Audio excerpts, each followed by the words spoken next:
Máis de 2.200 millóns de euros de facturación no ano, 80.000 empregos e 3.000 empresas son as cifras da riqueza que xera o sector forestal en Galicia. Un importante sector económico da nosa provincia do que a Deputación de Lugo non pode prescindir e, como sabedes, estamos involucrados en varios proxectos. Algúns deles están empezando a ter recoñecemento, como é o proxecto de recuperación de soutos que se está levando a cabo en Cervantes e en Navia, nos soutos de Vilor e de Vilaver, que ademais está sendo exemplo para que outras administracións sigan as pautas deste proxecto de recuperación de territorio que axuda a fixar poboación. Proxecto finalista da Copa España Creativa, o que se engade á colaboración da institución provincial co Plan Lugo Máis Biodinámico.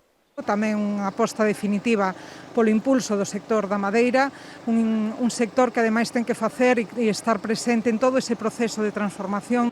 As dúas iniciativas referíase a deputada Pilar García Porto durante a conmemoración do Día Mundial dos Bosques que organizou este luns a Asociación de Empresarios da primeira transformación da madeira de Lugo. Lugo é unha provincia moi forte a nivel nacional, xa que sabemos que cortamos o 50% de Galicia e o 25% de España. Por lo tanto, este ano, en principio, co tema da pandemia, iba a ser un ano complicado, pero afortunadamente, polo consumo que houve doméstico, o consumo de pino creceu, batía un século de produción, e o consumo de eucalipto foise mantendo.